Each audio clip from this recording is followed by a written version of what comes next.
Silver Echo the podcast presents Talks from the Expats, a podcast recorded during the Silver Echo and Aging Well International Festival at the Palais des Festivals in Cannes. This episode is dedicated to the impact of social media on dementia caregiving and awareness, with the participation of Nicole WILL, founder of willGather, Adria THOMPSON, founder of Care Consulting, Carrie AALBERTS, founder of Dementia Darling, and Patricia Greenberg, founder of The Fitness Gourmet, host of Age Well.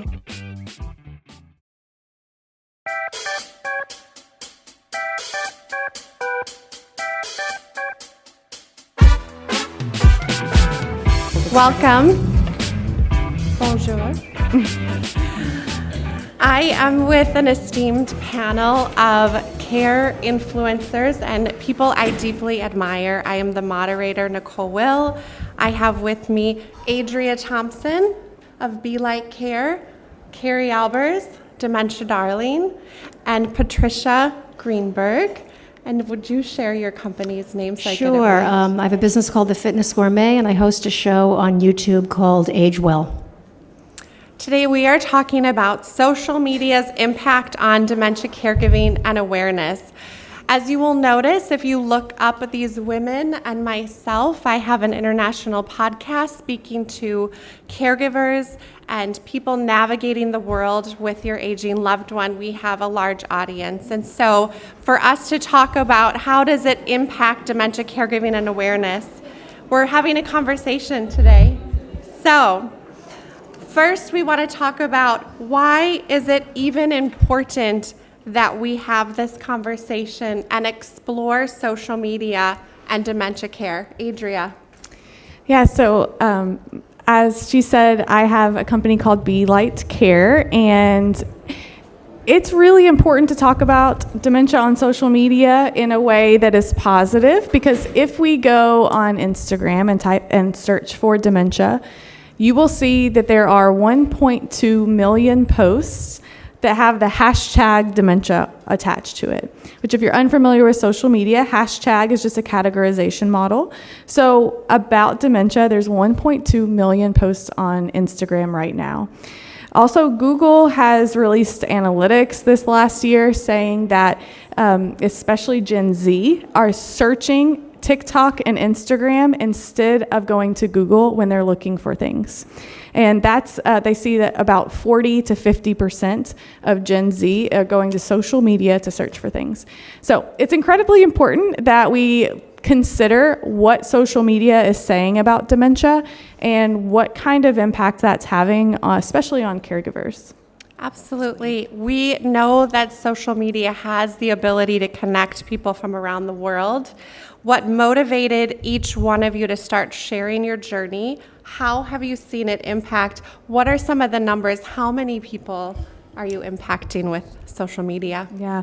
So I started sharing on social media 3 years ago, and I'd never wanted to become a dementia influencer. That was not even in my world. I didn't have a personal Instagram at the time.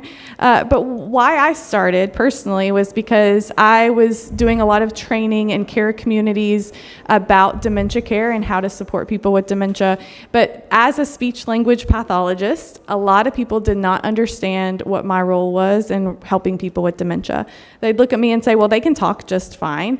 But they didn't understand the role of a speech therapist with individuals with neurocognitive disorders. So I started creating videos simply as a proof of my expertise. So I started putting videos behind what I would do in certain situations, and it took off. So currently I have 350,000 people who follow me across all my platforms, and over the last 3 years, 10.5 million people have watched my videos about dementia. So I'm very aware of the fact that my little videos I make in my living room might be the first introduction to the concept of dementia or what dementia is that someone might experience. I have followers from all over the world, in every continent except for Antarctica. And so it's far-reaching. It's a big responsibility. It is. Carrie. So I go by the name Dementia Darling, and I have my Master of Science degree focused in gerontology, the study of aging, and throughout my 12 years in dementia care supporting the dementia community, I realized that I was often the first person to tell a family caregiver, "Thank you. You're doing an amazing job, and this sucks." Right? No one ever validated their experience. And I would meet people 10, 15 years into their journey with never hearing those words. That didn't sit right with me, and I hope it doesn't sit right with you either. And it really shows how isolated caregivers are. Many caregivers don't even know they are a caregiver, and there's a word for it. We think, oh, I'm a daughter, this is my job. We see it's on a lot of women, right? So I wanted to see how could I virtually give these caregivers a hug? How can I reach more people than the ones in my path day to day? And I went to social media, Instagram specifically 5 years ago, and started sharing what I've learned, started sharing encouragement, started just sharing realness and just saying, it's okay if this is hard. This is the hardest job on earth, and you showed up. Thank you. And the fact that people were responding in such emotional ways and just thanking me, I was like, it's the least I can do. You have the hardest job on earth, unpaid. And so this just grew into, I'm not as cool as Adria, but I have about 60,000 followers that are family caregivers and professional caregivers that I want to lift up. If you look into the statistics of it, we see this is just Alzheimer's caregivers, not all the other dementia caregivers we see out there. A Stanford study said that 40% of these caregivers will die before their loved one that they're caring for due to the burnout and stress that can come with that. And we need to change that. Yeah. So social media is very powerful in many ways. It is. Mm-hmm. Yes. Patricia. Hi, I'm Patricia Greenberg, and I am the host of Age Well, a YouTube show that also doubles as a podcast. And I'm the author of 2 books on aging well. And I started out by talking about the health habits that we need to keep up with as we get older. And I learned one of the aspects of what I do, the worst part of it is the ageism and how older people become, the aversion people have to older people, and how it is true they become invisible. But who's even more invisible is the caregivers to these people. That there's just this assumption somebody in the family, someone else will take care of it. They have a kid, they can go to an old age home, whatever the thing is, and the caretakers get lost, because I did it myself for my 103-year-old mother-in-law. She died at 103, and we as a family had to care for her, and every single day I had that stress and that fear from 4 o'clock in the afternoon when my little daughter came home of taking care of a little girl and somebody with dementia. It was very, very difficult. And I had to cook dinner and take care of the house and work. I lived it, so I know what it's like. And I think the caregivers not, we use the word caretaker and caregiver, they need to be supported in every way possible. And social media still has a very long way to go. I'm so proud of all these girls to be able to do that, because I struggle to just get people to pay attention to the fact that they're aging, never mind that there might be other considerations. Right. So we're here to talk about how we can support the caregivers, what they go through, and what it means to be, you're aging yourself and you're taking care of an older person, and people living in longer and longer. So we have 75-year-olds taking care of 105-year-olds. Very challenging situation. And then many people have children living at home. Mm-hmm. Their 30 and 40-year-old children are coming back to live home. So that's a handful. Right. Yeah. Yes. Multifaceted. We've witnessed ways that social media has created a sense of solidarity and impacts caregivers worldwide. We know that there are 2 sides to that. We have positive impacts and we have challenges. Adria, I want you to share with us, what are these positive impacts that you've witnessed and you've seen played out in your work and your role? So if we were to look at who is posting on social media, I think that's important to consider when we answer this question. We often will see individuals with dementia sharing their own story. Not enough of them, I think, but there's definitely individuals with dementia sharing what they're experiencing. We certainly have care partners, caregivers who are sharing what it's like to care for someone and sharing the person with dementia's day-to-day life. We see people who are doing this professionally, which Carrie and I fall into that category, and you are a caregiver, but also you know this professionally as well. But it's those of us who are sharing from what we know in our own experience professionally. And then we also have organizations. So for example, the Association of Frontotemporal Dementia in the United States has a big social media presence. We might see the Alzheimer's associations. And so when we look at the positive things that are happening when these kind of people are sharing on social media, I think if we categorize what's out there, we see support, which I think, Carrie, I think you should talk about like the support level, that emotional connection. We also see education, which is where the category I fall into most. I specialize in providing really practical care tips. So I have over 400 videos. They're all 90 seconds or less, and they deal with really practical, actionable advice in what to do when. So what to do when your person with dementia doesn't want to shower because they said they already have, and it's been 3 weeks, but they think they just did, right? How do you get them to drink more water? How do you get them to, what do you do when they're suspicious that these medications are poison? These really practical situations that caregivers never even know are real things until they experience it. They feel like they're the only ones in the world experiencing this situation. And then they come across a 30-second video of me explaining why that happens and then what you do about it today, right now, that you can try for free.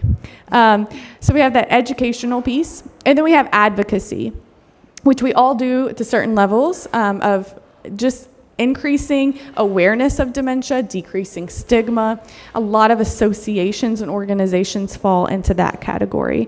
So I think globally, I'll speak to education. We see a lot of training and a lot of really good information out there that's available to anyone on their phone. They can learn in less than 90 seconds while they're going about their day normally. They're on social media anyway. They're scrolling for entertainment, but all of a sudden there's something that could be life-changing to them.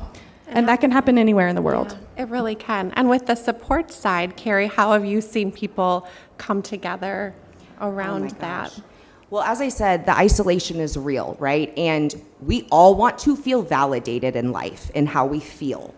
I am very big on naming the emotions and the scenarios that caregivers commonly face and that are challenges, because it feels very isolating as a caregiver on its own, and then add on, family dynamics, intergenerational trauma, financial issues, all the things, having to get support, and it's just this huge, heavy load that they're carrying. So when you can show that on social media and they can follow people that are literally going through the same thing, it's magic, right? If you've ever gone through something difficult, we all do in our lives, you want to feel that you're not alone. You want to feel and know someone else has experienced this. And that's what I like to do. Some of my biggest posts are saying, about burnout or mental health, and it's okay if you're struggling.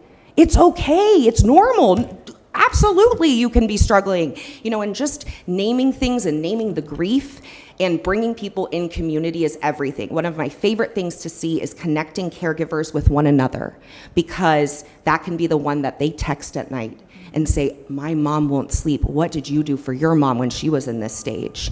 And you can really see a lot.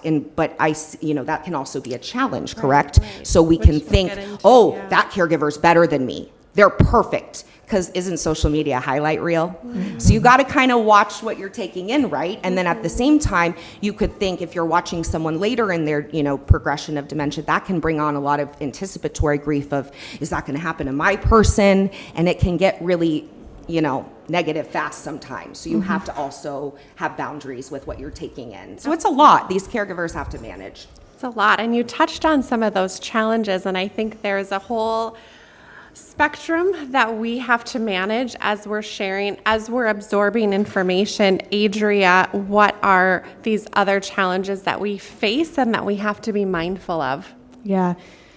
The two things that come to mind for me when I think about maybe the cons side of social media is misinformation, number one.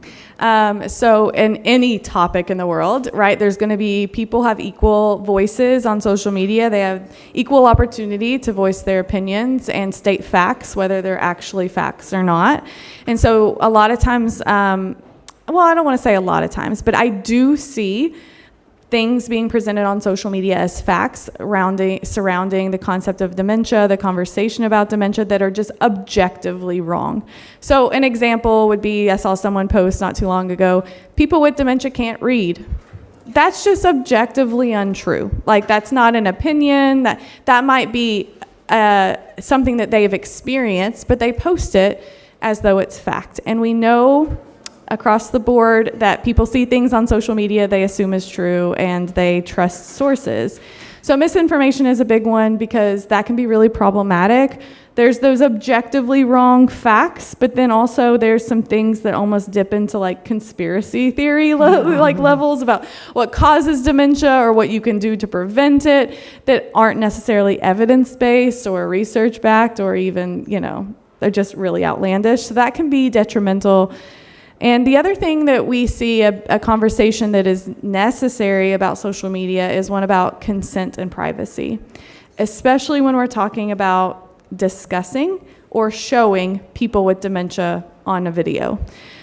I'm sure you can imagine that the really good factual videos are not necessarily always the ones that go viral. It's the ones that are scandalous, that are shocking, right? And unfortunately, sometimes people will exploit, take advantage of moments with someone with dementia, will take a video, post it, and often those are things that gain a lot of views. There's so many things that we could have an entire panel about consent and privacy when it comes to people with dementia. But I do want to make sure that I'm clear when I say that, like, it's people with dementia can consent to being on video on social media. Not all people with dementia have lost their ability to make choices for themselves, and just because they have dementia doesn't mean that they don't understand the risks and that they can make informed choices. But certainly there are situations where someone with dementia cannot consent, and I think that we need to consider that, because you'll definitely, if you search #dementia, you'll see some of those really beneficial posts. Hopefully mine or Carrie's will be in the mix, but also you'll see those things that make you feel a little icky. And can I just add in on that? It's just so unfortunate. One of my goals as Dementia Darling is to truly fight this tragedy narrative we have. We have over 55 million people living with dementia worldwide. And think about all their families, that's hundreds of millions. And we're telling them, this is the end. Like, no joy after this. You get a dementia diagnosis, pack your bags. That's not how to live life. Joy can be had, and those videos can really just further that tragedy narrative, that stigma, and that scares people into not getting the help they need. And it's just it's a bad thing to get caught up in. Yes, and talk to us more about the overgeneralization and, and the language and the terminology that we're using. What have you seen in terms of the practice of that, the importance of that? Yeah, I think that Carrie alluded to this earlier, but sometimes I might make a video, for example, talking about incontinence products, and someone who's caring for a person in the early stages of dementia might see that video and be like, oh my gosh, what am I getting myself into? Is that going to happen? And they start to spiral down this path. And so I think it's very easy for people who have very little understanding or experience with dementia to see things on social media, overgeneralize it, assume that it's going to happen to them, assume that it's going to be a giant problem. And so although these videos may be really well-meaning and helpful for those who are experiencing it, if it's not relevant in that moment, we risk terrifying people, to be quite honest, So there's a lot. And, I hear this conversation a lot with mental health in general, but pathologizing language a lot of times, like, the term gaslighting, right? It's kind of trendy these days. Or narcissist. Narcissist, yeah. And so those kind of conversations are happening in the mental health world. I think we can have a similar conversation in the world of dementia, where there's maybe symptoms that we see that are applied to people that aren't necessarily relevant. It's not a diagnosed kind of condition. But we see, I think a good example, this isn't a clinical term, but is denial. So often I will hear a caregiver say, my dad is in denial that he has dementia. Although I totally understand that it looks like that and it feels like that, and that's the only experience, that's a word that closely relates to an experience you've had.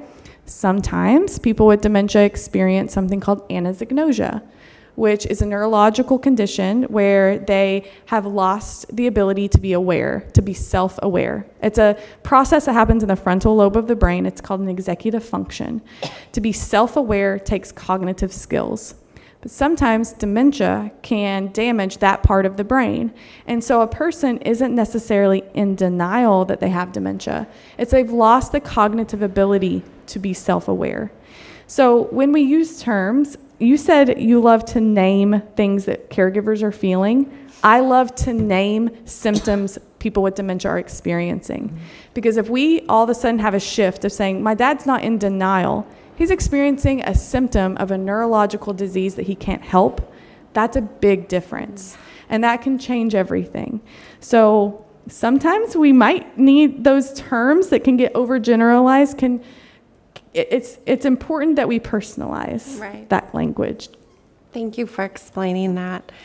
There is also the conversation around aging and how it is portrayed in the media, ageism. That is also represented in social media. Patricia, what have you experienced with that? How does that negatively impact us? Yeah, so it negatively impacts everything. I think everybody's aware of ageism. It's the last frontier of bigotry and racism and denial of someone's existence, and ageism is now coming in the forefront as one of those things. I think that I talk about this extensively, and I think one of the biggest problems is we're all afraid to die. And we see ageism as you're getting closer and closer and closer to death, rather than seeing life as a journey and a path. That's a wonderful, this world is a wonderful place to be in, no matter what condition you are, no matter what state you're in, and someone who's diagnosed with dementia can have a beautiful life for the rest of the years. I love what you all said about being in joy rather than being in fear about it. But one of the things that I see a lot of people saying to me, and my book is called It's Okay to Be Old, and people say, I'm not old. How could you say that about me? I'm only 65. I'm only 70. Well, you are in your later years, so that the reality is you are old, and it's just a term, like a teenager, or midlife, or an adolescent, or a young adult, or an older adult, or an old adult. That's all that it means. It isn't a slur. It isn't something to make one feel bad, but all the connotations throughout our whole lives. I was having a chat with someone earlier. We talked about women with gray hair are what? Wicked witches, right? The old grandma, the mean person. They're always portrayed in the media that way, and we've picked it up from a very young age to be frightened of people who are older. It's scary. And I wish people could see rather the wisdom and the beauty of aging rather than the ravages of aging as we hear. So the biggest negative connotation is that I'm scared and I don't want to be there. I don't want to end up like that. And so the older adults are shunned. Then if you have something going on, you're shunned even further. There's something interesting about dementia being viewed as contagious. Am I right? That people go, they're around it, they're going to catch it, or they're going to be diminished by being around someone with dementia or any kind of cognitive decline. And again, nothing could be further from the truth. And that's, and coming from a place of love. So this shunning of the older age. And there is a terrible situation of it's called early onset dementia. And I have a friend who died at 58 of dementia, and she developed it at 51 or 52. So it's conceivable you can get it at a much younger age. And so let's educate ourselves. Let's be aware of it. You have a cold, you have a broken arm, you have dementia. It's part of, the medical system and the part of something that we may get in our lives, we may not. But let's try to eliminate that fear. The more you know, right? That's the closing line. The more you know and you educate yourself about it. And I'm asking each and every one of you to be an ambassador for older adults. Just learn about it, understand what it is. I think you wouldn't be here if you weren't interested in where we're going with ageism and aging in this world. So that's the last frontier, and I hope you'll join all of us on that path of sharing about how this is very, very important for us to learn about. Absolutely. Yeah. Well, we are at an international conference. We have to also have the conversation around how is dementia caregiving different or perceived different across the different cultures? How do we approach sharing content if you have an international audience that resonates with diverse audiences with different cultural nuances? How can we do that? How do we do that? Yeah. It's a huge responsibility. I think about it a lot. Like I said earlier, I know that my content might be the first introduction to dementia that someone might have. And that's going to land different based on where you are, what your culture is, how people with dementia are treated in your neck of the woods, right? So I've actually kind of been on a journey this last 3 weeks. A couple weeks ago, I did an event called Walking the Talk for Dementia, where I hiked with a group of 75 people, the Camino de Santiago. It was people with dementia, caregivers, policymakers, medical professionals.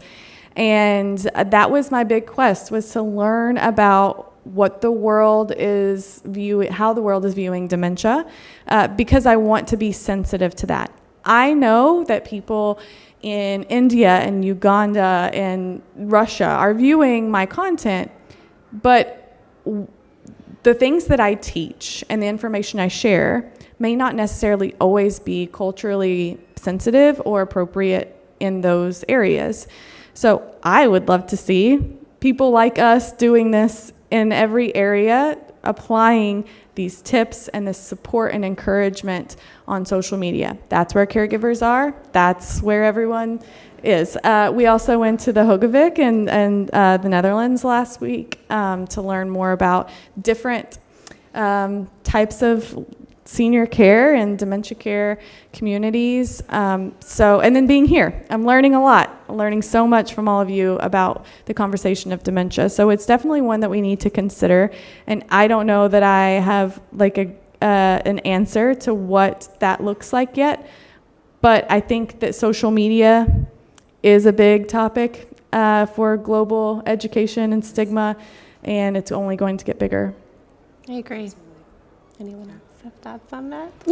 I just, with, the fact of the caregiving side of things, and I just see also, on the other hand, it's not like everyone's dealing with the same things. You know what I'm saying? At the end of the day, yeah. we're all having the same anticipatory grief, if you're saying it in a different language or not, And so that is something that is universal, right? You can be the richest person or not, and it's universal. And we are all going to be experiencing these same type of things. So I think that's why we resonate with people, is they can find bits and pieces that really do resonate. Right. We saw that to be true. We were having dinner in Amsterdam, and people sitting next to us shared their care story of their family member. We were having dinner in Nice the other night, and a family member shared their care story, and our host at our Airbnb started talking about her care for her mom, and you realize it's very universal that there is a lot of care that is happening regardless of where we live. But I think having the awareness, we know we're learning, and we want to learn and share, and I think we learn from each other. I I think responsibility, you said we have a responsibility. So what boundaries for your platform have you set? Do you have any best practices for yourself as you're sharing, as you're thinking through all of these different scenarios? Absolutely. So the name of my business is Be Light Care, and I chose that name because of the multiple meaning of the word light. I wanted to illuminate like a dark and scary topic for a lot of people. I wanted to lighten up the burden or the heaviness that a lot of people feel when we talk about dementia, and I wanted to kind of like light a spark in people to care about dementia. And so in that, that's kind of my path, my boundaries, is that I'm going to talk about dementia in a way that I include levity, humor, in a light way, because there's plenty of doom and gloom and scariness in the conversations about dementia in the world, and I don't need to add to that. So that's one really big thing. But then also, I do not act like people with dementia, even in my training videos. So my husband helps me sometimes to demonstrate concepts, but the focus of all of my content is always on what the caregiver is doing. And so when I need a body to demonstrate like how to help someone stand up or something, I always instruct him to play it completely neutral. And other people on social media have chosen other things. They might act like someone with dementia, make it silly or goofy, or they're confused. I don't think that's a boundary I have, that I always want to play or demonstrate dementia in a very neutral way, because I think that can be damaging for stigma. And I, as a speech language pathologist, I have a medical license, and so I will not recommend or talk about things medically that's outside of my scope of practice. So I will not recommend medications or certain therapies, or, oh, you need to get an MRI. I will always refer to people, consulting with their medical providers. So those are kind of the big three that I think about. Okay, thank you. Carrie? I feel the same way, the medical thing, like the medicine, not going there. So that's really important. For me, too, a boundary, and just to put this out because for us, it is a lot for us to keep up with people, and it's heavy. Yes. My personal messages are hard for me to carry. So I have boundaries for my mental health personally. So that's a big boundary for me, is kind of having some space, because I get in a way where I'm like, the whole world has dementia, what are we gonna do? Like, it just becomes my entire world sometimes, and it can get very heavy. But it's also an honor to be a safe space for people. So I'm always trying to honor that and lift up all voices and make sure it's come as you are, this is a safe place for all caregiver emotions. So I'm really trying to, keep the boundaries with people that come in and try to disrupt that in the nicest way. It's kind of hard sometimes, but you can block people, which is nice. If they get a little sassy, but no, I just want to make sure the boundaries are set in the sense that I'm always a safe space and platform. So I just am always trying to make the right decisions and in those senses. But I agree with all that you said. It is a fine line, and especially I have to be aware, because I do come at it as I'm trying to show the joy, as I said, joy in the journey, and a lot of people don't want to hear that, and that is fair. Totally fair. So I have to really, I never want to be that toxic positivity. That's a big, buzzword too, that I never want to do that, very real. And so there's a boundary of keeping that present for people and meeting them where they are, but also giving them that joy and that spark that they may need. Yeah, anytime I have guests on my show, or I'm interviewing people or talking about the different dynamics that comes with aging, and particularly dementia, I too never give medical advice. I'm trained as a nutritionist, but that's out of my league, if you will. What I try to do is get different perspectives. So I may have a physician, a patient, and a caregiver all giving their perspective. So it isn't just coming from one side. You've all learned that about in therapy, that there's two people and three sides to the story. So it's very, very important to hear everybody else's, and my boundary with that is that I give people space to speak. I record my shows ahead of time. I don't do live. That's like a really important thing, so that I can monitor it. And it's not that I'm filtering or only hearing what I want to hear. It's just there are people who go off the rails and get unhinged, and rightfully so. And the one recommendation I do give is to please get help, a support group, therapy, something to help you as an individual cope, which whatever role you serve in there. It's important to find ways to have a release. And you know what? You find somebody that's not in your circle, that's not your spouse, that's not a family member, that you could just spew. I always say, call up a friend and say, could you just give me 20 minutes and I'm going to tell you everything I'm feeling, and when you need it back, whether it's today, tomorrow, or next year, I'll give you that 20 minutes back, and you can give that back to me. And that just gives you the freedom to just say, cry, yell, scream, whatever it is. But I don't take that. I don't let that happen to me. I make sure that someone goes to somebody that they really trust. Yes. We have a lot of companies present. There's a lot of representation, a lot of people that are doing incredible work around the country and the world. How can companies, how can advocates leverage social media to not only raise awareness, but actually inspire tangible change in dementia care across the world? Yeah. Social media is a full-time job. If you have a company and you've tried to be more present, it's a lot of work. So I'm not encouraging anyone. I know not everyone wants to be a dementia influencer like us. It's a lot of work. And that's not everybody's cup of tea. That's okay. But don't underestimate the power of social media. I think, so personally, the majority of my income comes from social media influencing, you would call it. So I work with companies and organizations and brands to promote and amplify their services and products, because I have the exact audience that they're looking for. People with dementia, caregivers of people with dementia, people who work with people with dementia.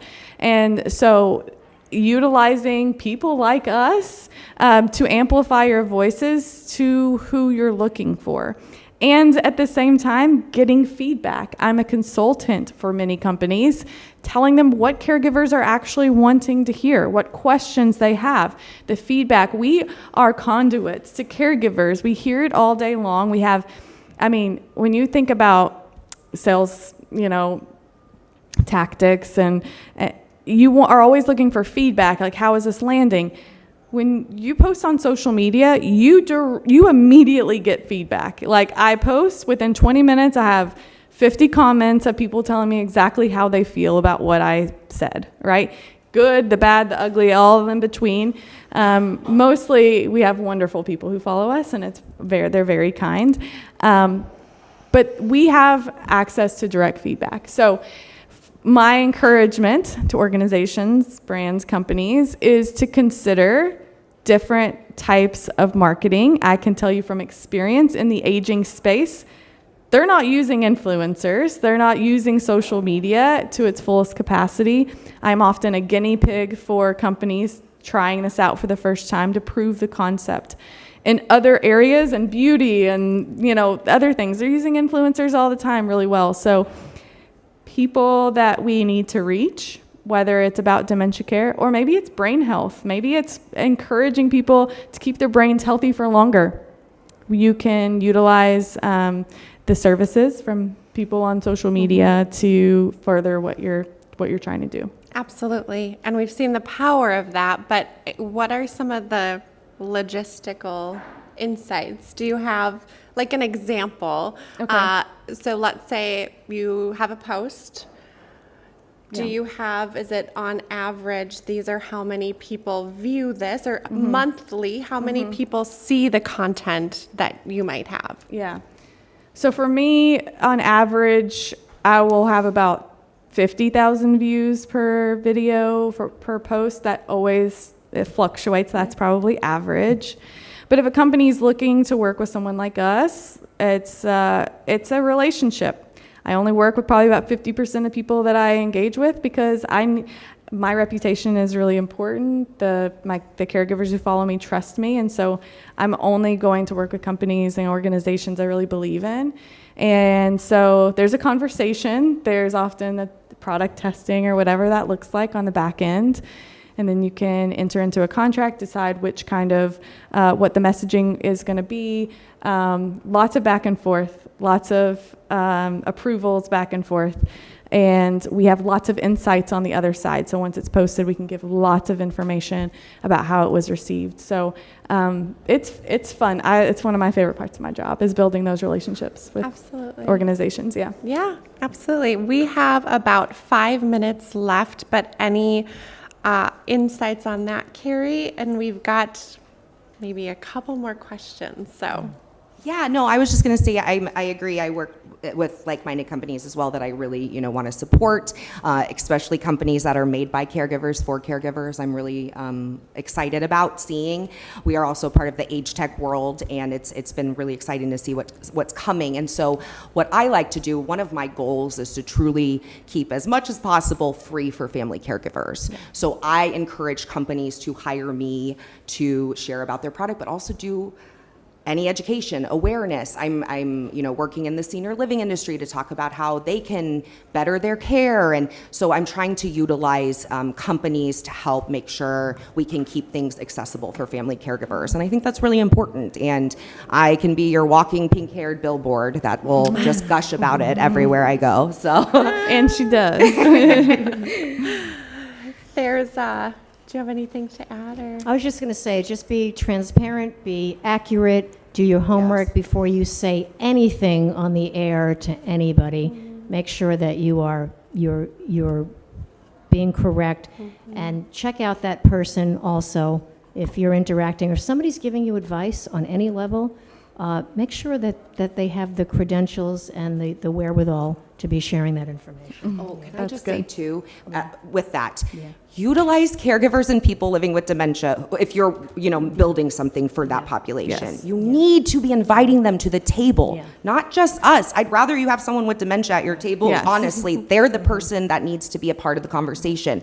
And we belittle what they can bring to a table like that. And that is something that needs to drastically change. Caregivers need to be on the boards telling you what they need. Caregivers need to be paid for the information they're giving you.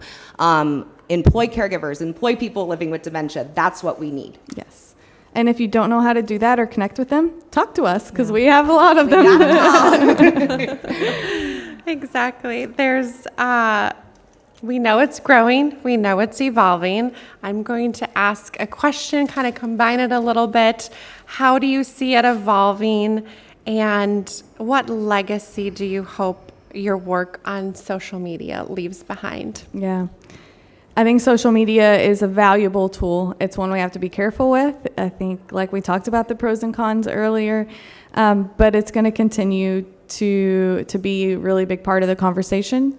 But at the same time, we know that it's a trend right now. This social media wasn't a thing 20 years ago. It was not a big part of the conversation, and who knows in 20 years what it will be. So I'm excited for what could be coming, and I think I don't want my legacy to be a social media influencer. That's not at all what I ever wanted to be, nor I grapple with it still. But I think I want my legacy to be that I improve the lives of people with dementia. That's my biggest goal, is not to improve the lives of caregivers. It's to improve the lives of people with dementia. And if I have to train caregivers in order to do so, that's what's most important to me. And I feel so much purpose in my job doing this. Thank you. Mm-hmm. Thank you. I am with you on all of that, and I want to leave a mark of, as I said earlier, joy. Life is so hard. Being a human is so hard. I want to bring joy to the hard parts, and support people in that, and be real. And I really want to leave a mark as a safe, joyful, real, authentic space. And that's always how I lead with. I try to lead with my heart and what I truly think people need to hear. And I agree, I don't want to be social media forever necessarily. I would just love to, as you said, I feel as I can support caregivers, that only in turn creates better care and quality of life for the people they're caring for. Because when you're burnt out, you're not giving good care, right? We need to support the people that are in the in-between. So that's my goal. Yeah, thank Yeah, I want everyone to know that you're okay just where you are. You know, whatever you're being faced with, whatever you're doing, you're okay. You're not at fault. You're not a failure. Often patients will die and the caregiver feels like they did something wrong or didn't do enough. That's absolutely not the case. A person's disease is never your fault, ever. It is a process that is God-given, and it's something we can't help. So I'd like to leave you all knowing that you're okay wherever you are in this process, and that you're embracing your truth and your authenticity, like you say. I agree with that. Mm-hmm. And I will round us out. For myself, I envision this world where aging and care is shared and we are not alone. And if I can empower people with resource and information and hope, then I've done my job, and I know it's a big responsibility. So we are grateful and thankful that you took the time to come and join our panel today. So we know, yes. You talked about very useful, uses of social media to basically to fight dementia, to treat it, to deal with it. So you mentioned information, so of course your disease awareness, reducing the stigma, etc.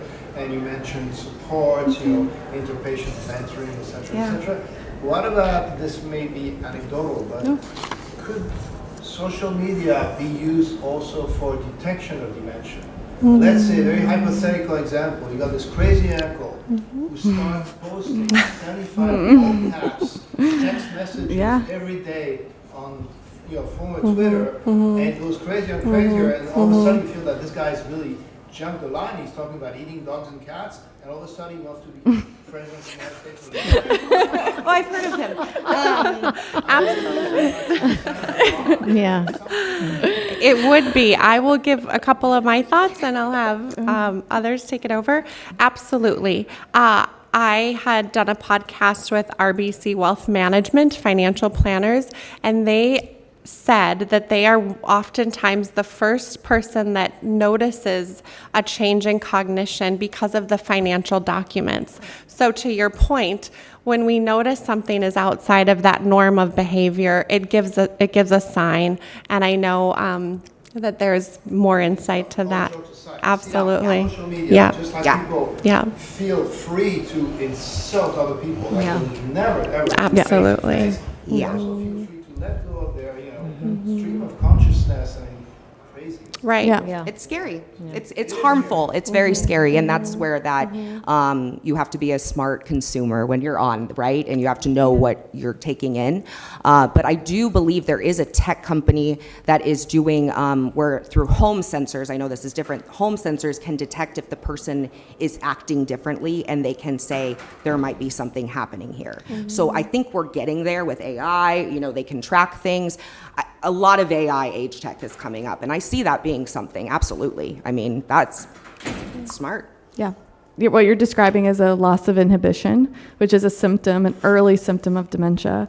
And understand it's essential. Yes. But the thing is only if it's uncharacteristic behavior, right? So if someone is... If you get used to it, it's okay. But if someone has always been disinhibited, that's just a personality trait that they have, and all of a sudden they're doing it more, it's grayer areas, right? Yeah. But if it's someone who's always been really put together and pleasant and kind, and then they have the loss of disinhibition, then that's a red flag. People always want to say, what are the earliest symptoms? We can say, like poor hygiene. There's always going to be someone that says, well, my mom's always had poor hygiene. But they've always. So I think the biggest thing for red flags of dementia is uncharacteristic behavior that's changed all of a sudden out of nowhere. And if that falls in the category, then that counts. Yeah. Great question. Yeah, good question. Very good question. Any other questions? Yes. You may have answered it before, but the demographic, are you seeing all ethnicities in terms of the caregivers? Are you seeing people of color? Who's really engaging here? And then, of course, we have the issue of many people don't have access to technology. Right. Yeah. So this is a real help. This may be an argument to get everybody digitally savvy. Yes. Yeah. A lack of access to technology absolutely is going to be a barrier to accessing these kind of resources. As far as your question about like ethnicity, as social media, we get a lot of insights on the backside. So we get to see the demographics. We get to see men versus women, which I think 92% of the people who follow me are women, which also reflects caregivers, right? Most of them are women. As far as ages, it's pretty much 20%, 20%, 20% between like 35 to 45, 45 to 55, 55 to 65. I don't know if you see that, Carrie. But it's kind of that 35 to 60 years old is mostly who follows me. But we don't get to see like specifics for ethnicity. Mostly we get to see the countries, yeah. So the algorithm pushes the country that you're in. So we have a lot of people from the United States who follow us, but because we provide our content in the English language, we mostly have the UK, Australia. Is that what you're seeing too? Yes, but actually my third biggest is Nigeria. Okay. So, and I'm getting bigger with men. Men are coming on, and they're caregiving, and they're there, and they're finding us. And we do have one man, because I have about 13% men. Okay. And it's been going up steadily. And I see, we have a good friend that's a male caregiver, and to see how validating he is for men that are going through this is beautiful. Because we're seeing all the women, which is great, because that's the majority, but we also have men out there that feel very isolated. Right. I would say I am on social media. My primary platform is podcasting. So I can see the data and the countries making the Apple charts in Japan, India, all over. And so we have that data, but we can infer that it would be different ethnicities, but we don't have specifics on the exact individual who consumes the content. Yep. Yeah, and I would say that I'm from Los Angeles, California, and America's the worst in terms of their care for older people. I see in the European countries and certainly Latin America, India. I just spent some time in the Mideast, and they're much better at taking care of their family members, so they're less likely to get on and look for outside help. So that's fortunate and unfortunate at the same time, because they say we can take care of it ourselves. And even early on, I think it's important for people to try to reach out and get some help early on to know what it is, like you say, the expectation, and if what they're dealing with is normal or out of the ordinary. Yep. Thank you. Thank you, guys. Thank you so much. Being here. Thank you so much.